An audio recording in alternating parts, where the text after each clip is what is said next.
We stay hot with a 3-0 sweep and now on a 14-3 run. Let's talk some more baseball. What's going on, everyone? Welcome back in to another episode for Just a Bet Outside. I am your host, Steven, and you heard that right. We wait till the last 2 weeks of the MLB season to go on an absolute heater. That's right, another beautiful 3-0 sweep. Won 14 of the last 17 bets. We'll go over the recap in just a little bit. But we have a Dinger Tuesday winner. Now, technically there is only one winner, but it's the last one of the year. I'm giving it to two people, and it's because they both hit over a plus 1,100 home run prop. So congrats to at Johnson Revidad, who hit Luis Arias at plus 1,200, and at Larry Baker-E7R for hitting Ben Rortvet at plus 1115. You guys both deserve to win. One free month of Outlier. Reach out to me either in the comments below on X, Discord, somewhere, and I can get you guys set up with that. But quick reminder, the website is officially live, justabetoutside.com. There are so many premium betting tools, access to 250 plus sportsbooks, odds, etc., instant results and feedback, so you don't need a spreadsheet or anything like that. End of year tax help. The video, a little 10-minute tutorial is on the or is pinned to our YouTube page, so be sure to check it out. It's completely free to join if you want to join the community tab, see what people are facing or are betting, and you can tail them with one click of a button, all that kind of stuff. But if you do want to join with all the premium betting tools, it's $9.99 a month. Helps this channel, helps you and your obviously the betting tools and all that. But if you want one free month, just use the coupon code JABOLAUNCH and you can get that hooked up. So that's what we got, but let's get right into it. I got a dad joke to start us off again. Here we go. Will glass coffins ever become popular? Remains to be seen. In this video, we're going to recap that beautiful day yesterday, and then we're going to go over the good and bad hitter matchups, the best pitcher strikeout matchups, the entire 15-game pitcher report, and then, of course, we'll finish it with the best bets and the recap. So hit that like button if you haven't already. Leave a comment below to help this channel continue to grow. If you're new to the channel, hit that subscribe button. Come join this awesome community as we talk MLB, NFL, and pretty soon NBA. So let's get it rolling, and that means it's recap time. All right, there it is. A beautiful 3-0 day. How about we start with a plus 138 banger with the Guardians money line as they stay hot. I feel bad for Tigers fans. Anything that can go wrong will go wrong. The Guardians scored 3 runs to take the lead. I forgot exactly what inning that was, 6th inning or something. Not one ball left the infield. That is incredible. I mean, we're talking an error. Scooble tried to throw a fancy one to first base on a bunt, a swinging bunt, some mistakes, and it was just bad luck after bad luck. They got the job done, but then they added on 2 more as well, and they got it done. You know, Tigers scored 2 and then couldn't do much offensively, so they just continue to struggle as the Guardians and Tigers are now tied for the AL Central lead. Absolute mayhem. Anyways, over 8.5, Dodgers, Arizona. How about this mayhem? I was watching this every pitch of the way late in the last few innings as I was waiting to record. Arizona clutched up. That Dodgers bullpen is terrible. Somehow Scott continues to come in the 9th inning. But Arizona not only tied it up at 4 to guarantee us a win for the over, they just won it in the 9th, 5-4. So under 8, Boston, Toronto, never a doubt, 4-1. We'll take it. Got some luck. George Springer hit a double with the bases loaded. It looked like a double. They called it foul. It was controversial. But and then the next pitch was actually a ball, and they called it strike 3. But hey, we'll take it. Still 4-1, under 8, easy cash there. So nice 3-0 day. Again, 14-3 run. Let's keep this train rolling down 5 units now on the season. So that's what we got for the recap. Now let's talk some hitter matchups. All right, we got a crap ton of hitter matchups for you today. Not going to go through all of them, but you see Arenado, Altuve up there. Both have had over 40 ABs in their matchup. Altuve versus Severino. Arenado has 3 home runs off of Robbie Ray. Lindor, how about 13 for 36 with a couple Jimmy Jacks off of Matthew Boyd. Then you keep going down the list there. Damas 5 for 16. Lawrence Butler 5 for 14 off downtown Hunter Brown. And then over there on the right side, as you can see, there's a lot of Houston Astros in here as well. But Yainer Diaz 4 for 10, 2 home runs off of Severino. So on and so on. Not a ton of home runs on some of these. McMahon there 3 for 9 versus Alexander. And then we end page 1 with Luis Garcia 5 for 8 off of Bryce Elder. Now let's check out page 2, and we got 4 more for you. Lux, Wagaman, Clement, and Frelick. 4 guys you guys are all probably dying to bet, that's for sure. But that's what we got for all the good hitter matchups. Now let's take a look at the bad hitter matchups. Riley Green, 3 for 18 with 5 Ks. He had a homer today, though. And then you keep going down the list. Yandy Diaz, 2 for 13. Jake Bowers, 5 Ks there against Dylan Cease. And then Perez for Detroit, 6 Ks, going 2 for 11 off Tanner Bybee, so on and so on. You see Bobby Witt Jr., 0 for 10 with 5 Ks off Kikuchi, which is kind of surprising. So that's what we got for all the hitter matchups. Now let's talk some Ks. All right, we got 2 good pitcher strikeout matchups, and they are both in the same game. Paul Skeens at the Reds. Cincy, 9th highest K rate versus righties last 3 weeks, almost 25%. We know how good Skeens is. 6+ Ks in 10 of his last 11 starts. I don't know if he's going to be on a pitch count in his last start, if they're just going to, finish it strong, get him the Cy Young and all that. But slightly lower K rate on the road, 30.6 compared to 28.1 at home. Higher K rate versus lefties, 31.8 compared to 26.6 against righties. Just faced the Reds on August 7th. He had 8 strikeouts in 7 innings. And then on the other side, Hunter Green versus the Pirates. Pittsburgh, 8th highest K rate versus righties at 25.2. Green, 125 Ks, 101.2 innings. His Ks have been a little inconsistent lately. Obviously, he dealt with an injury in the middle of the year as well. But in his last 5 starts, 9, 3, 12, 7, and 3 strikeouts. Higher K rate at home, as you see there, 34.5%, and a higher K rate versus lefties, but solid versus both. Just faced the Pirates way back on he faced the Pirates way back on April 13th. He had 8 Ks in 7 innings. So that's what we got for the strikeout matchups. Now let's take a look at the pitcher report. All right, here are the first 8 matchups of the day, and all the averages are on the bottom. We start out with the lefty Alvarez for the Nats against Bryce Elder. We're going to talk about Alvarez later, but Elder giving up 1 or less earned run in 4 of his last 5 starts. Also has 6+ Ks in 4 straight. That's the world we live in now, ladies and gentlemen. Quinn Priester versus Dylan Cease. I've seen Priester. I've seen Chad Patrick. I don't have time to wait for it to be official, so just be sure to check it out. I don't know which one is exactly pitching for Milwaukee, but going up against Dylan Cease. Cease, one of those very inconsistent starting pitchers. Solid 3.43 ERA in September, though, so far. We know Priester's having an incredible start if he is the one starting here, coming off a 10K start last time out. And then Shane Baz versus Tyler Wells. Baz been very hit and miss this year. Followed up his 5 earned run start with a 5-inning 2-hitter last start against the Toronto Blue Jays. He's got some good stuff. He's just not quite polished yet, that's for sure. But Tyler Wells been solid in his 3 starts this season, giving up just 4 earned runs with 1 walk in 17.2 innings. And then Flaherty versus Bybee. Will the Tigers ever win again is the question. But Flaherty either dominates or gets crushed. How about his last 8 starts, earned runs allowed? 5-5, 0, 8, 1, 4, 0.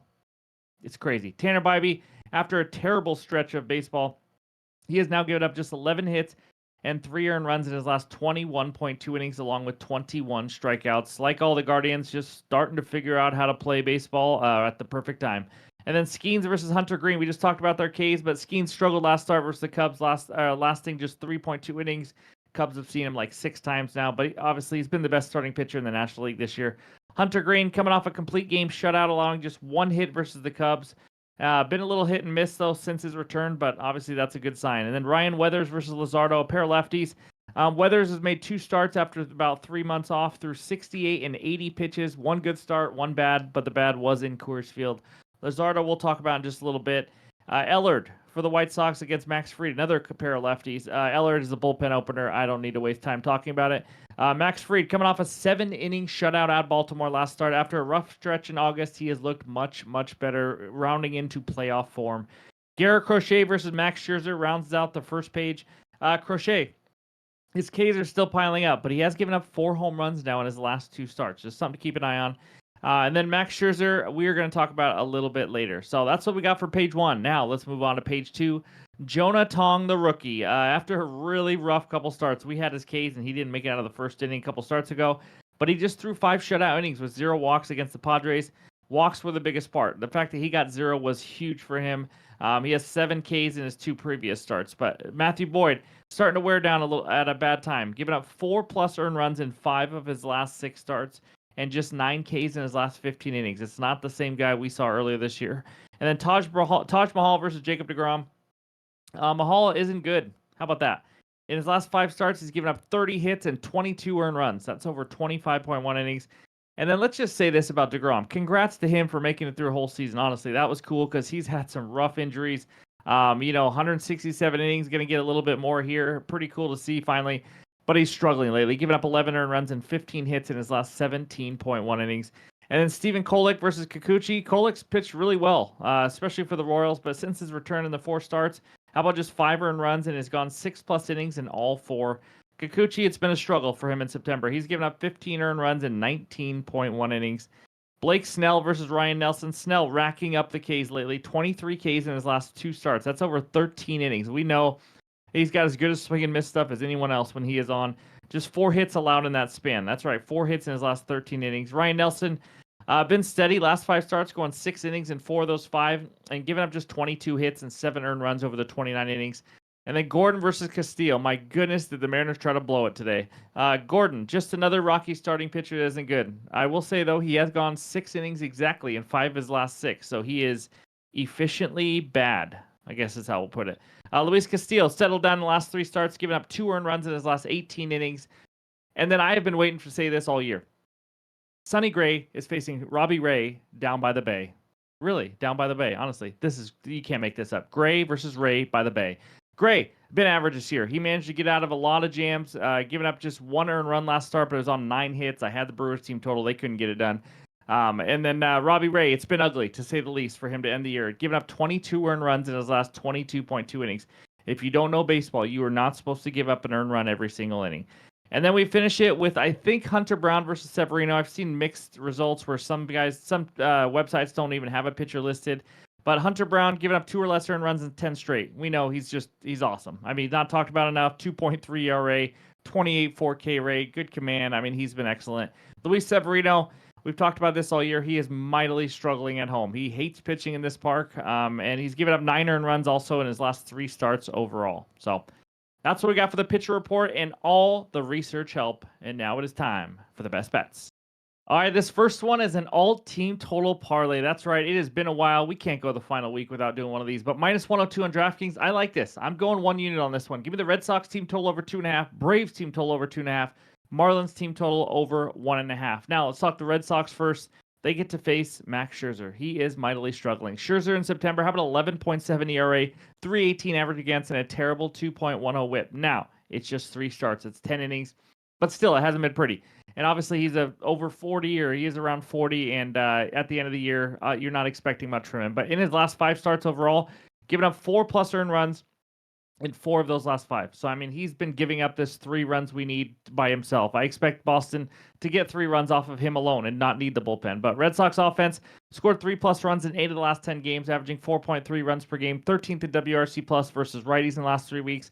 Been pretty average, I'd say. But again, I need 3 runs as the road team against a bad pitcher, 9 guaranteed ABs as the road team. So 3+ runs should not be a problem. Second one, Braves team total over 2.5. Some of you may not know this team is on an absolute heater. 10-game winning streak. Their offense has been on fire in the last 3 weeks versus lefties. They have the 6th highest WRC plus, 6th highest OPS. They scored 4 earned runs off Gore on Tuesday. Gore got the best of them to start before, but they scored 6 earned runs off the lefty Parker, 5 earned runs off the lefty Framber Valdez, 6 total off Imanaga in 12 innings and back-to-backs. They've just been getting a lot of lefties. This team has scored 3+ runs now in 10 straight games, and they are facing the lefty Andrew Alvarez. That's right. He's only made 4 starts. Just gave up 4 earned runs in 3.1 innings in his last start versus the Mets. I'm expecting 4, maybe 5 innings out of him. Nothing special. Doesn't miss many bats. And then after him, the Braves get probably 4 or 5 innings off a terrible Nationals bullpen. 3+ runs should not be an issue there. And the final one, the Marlins team total over 1.5. I like their team total over 3.5, their main line. They've been hot lately. Marlins offense scored 4+ runs in 9 of their last 10 games. That's right, 4+ in 9 of their last 10. I just need to. And not just that, in the last 10, they are averaging just a tick under 6 runs per game. They are crushing the ball. They've been awesome versus lefties in the last 3 weeks. If you've been listening all year, you know Marlins have struggled against lefties. But the last 3 weeks, how about 2nd highest WRC plus, 2nd highest OPS, 2nd highest batting average? Some lefties versus the Marlins lately. Christopher Sanchez, he shut them out. He's a Cy Young candidate. Got 6 off Freeland, got 4 off Skubal, got 2 off Gore in 5 innings. They can get to Andrew Alvarez, or they can get to Jesus Luzardo. Luzardo struggling to say the least, giving up exactly 4 earned runs in 3 of his last 5 starts. Just not pretty. He just faced Miami on September 6th, gave up 2 earned runs in 6 innings. Good start for him. Still would have cashed it. We just need 2 runs from the road team, 9 guaranteed at bats in a good hitting park. So give me Boston and Atlanta to both score 3+ runs each, and Miami for 2+ runs. That is my first best bet. All right, this second one takes us out to the desert where the D-backs host the LA Dodgers. Dodgers on the money line minus 157. D-backs money line plus 128 with a total of 8.5 runs. I got a plus money banger. Well, at least I hope. Blake Snell, 7+ Ks, plus 145 on Bet365 for a half unit. I like this at, plus 125, where you see it on other books as well, but plus 145 there is insane. So let's talk Mr. Snell. He's a different breed, if you don't know. When he is on, he's matchup proof. He's just one of those guys like a Crochet and all that kind of stuff. And he's on a heater lately. How about 12 and 11 strikeouts in his last 2 starts versus Philly and the Rockies? Yes, Rockies, easy matchup, but still, we're talking 12 and 11. I need 7. In fact, he got an insane 24 and 22 whiffs in the last 2 starts. His command looks great, and that's huge for him. He is a guy who sometimes struggles with his command, but it looks to be on point, at least lately, because this can help him get deeper into games. He's not having those huge pitch counts, and you've seen it the last 2 games. How about 7 and 6 innings? If we can get 6 innings from him, I absolutely love this bet to just have 7 Ks. Facing the D-backs, well, he just faced him on August 29th. 8 strikeouts in 5.1 innings. Went not just 7, he got 8 of them. He had 16 whiffs in that game. They're a bottom 10K team. I mean, there's a reason this line is plus money. Obviously, Arizona has not struck out a ton. But he already struck out 8 of them. And Arizona, their K rate is pretty low lately. One of the reasons they haven't faced many good strikeout lefties in general. Patrick Corbin had 5. If Corbin can get 5, I mean, come on. Andrew Abbott had 6, not a high strikeout guy. Parker Messick had 6 himself. And then, of course, Snell had 8. Robbie Ray had 5. Robbie Ray's not striking out a ton of guys anymore in the last month or so. So, again, 7's not that big of an ask. He can get 7+ Ks against every single team in the majors when he is on. Of course, that's the key here. But he had 10 Ks in a start versus Toronto earlier this year. If you don't know anything about Toronto, they never strike out. So this guy can get the job done. Hopefully he comes in with his A game. They just blew another lead. They need him to go as deep as possible. This bullpen is horrendous. Give me Snell. 7+ Ks is my underdog play of the day and my second and final best bet on the video. I'm treading carefully here. That's why we had 3 bets yesterday. It's the last week of the season. But I'm going to have at least one added play in the pinned comments below, X, Discord, my website, like usual. But those are my 2 best bets and all the research help right now before we get out of here. Let's check out the recap. All right, there it is. My 2 best bets so far. Give me the alt team total parlay for a unit. Red Sox over 2.5, Braves over 2.5, and the Marlins over 1.5. And then Blake Snell, 7+ Ks at plus 145 on Bet365 for a half unit. Let's stay sizzling hot all the way up until the end of the regular season. But thank you guys for watching. Really appreciate the support every single day this season. If you haven't already, hit that like button. I would appreciate it. But hope you have a great Wednesday, and we'll talk to you soon.